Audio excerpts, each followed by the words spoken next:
Saint Nectarios, Metropolitan of Pentapolis, on Darwinistic Evolution and the Human Soul. The following text comes from Saint Nectarios' study on the human soul, and here he defends the dignity of man against naturalistic explanations for the origin of the soul of man. Whereas Darwinistic evolution claims man, body and soul, was descended from lower life forms. Orthodox Christian theology, as explained by Saint Nectarios and other Holy Church Fathers, teaches that man's soul has divine origin, given by God. The rational soul of man is in God's image, and the purpose of man is to acquire the Holy Spirit and become like God. This ultimately distinguishes man from the animals. Saint Nectarios astutely does not comment on the body of man, which he concedes is like that of an animal, as other Orthodox writers also say, because the body of man is part of the physical universe which science can study and learn about. They who reduce man to the ranks of the irrational animals and who liken man's soul to that of the animals deny the soul's grandeur, the soul's unique qualities and spiritual powers, and man's sublime destiny. They are blind and unable to see the supremacy of the human soul, even though it is apparent through her works and clearly confirmed throughout the centuries.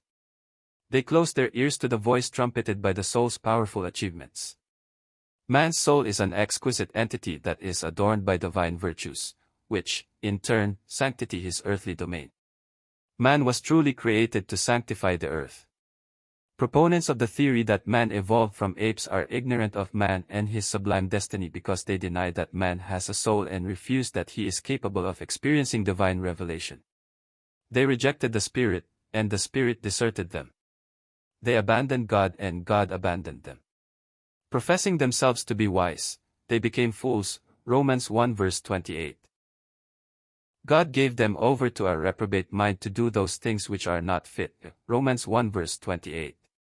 A certain poet says very appropriately, when the malicious demons want to harm someone, first they strip a person's mind of sound reasoning and then persuade him to espouse a corrupt belief, so that man can no longer comprehend that he sins. This is true because if people were aware of what they were saying, they would not debase themselves or pride themselves on being descendants of the genus of primitive animals.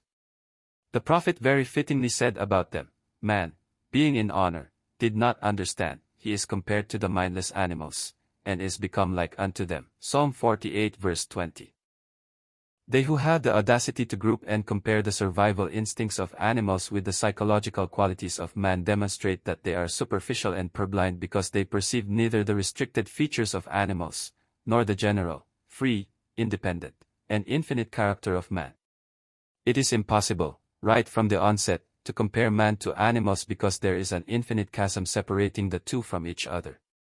They who equate the traits of animals, when taken collectively, to the virtues and qualities of man, or the works and actions of animals to the works and accomplishments of the human intellect, and draw conclusions concerning their similarity err upon the very fundamental basis of the comparison. Thus, their conclusions are incorrect.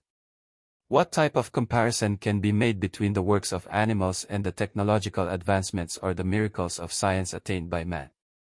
How greatly is poor man deceived as a result of superficial examination?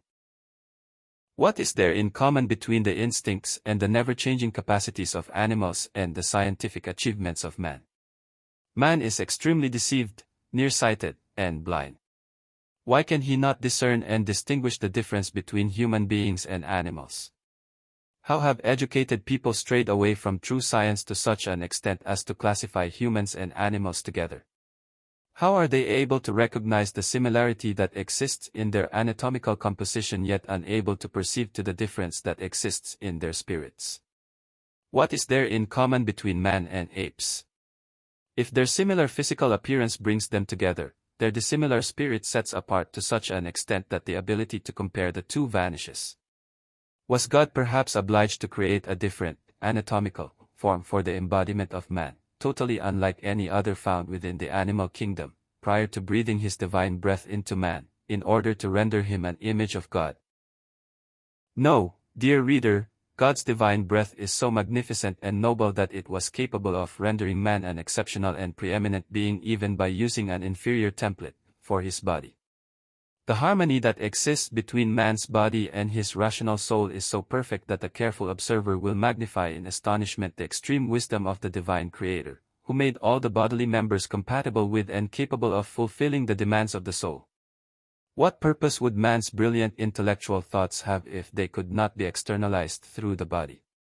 What would be the purpose of man's intellect, mind, spiritual powers, feelings, emotions, and the entire ensemble of spiritual qualities that distinguish him from all the irrational animals, if man was just another animal?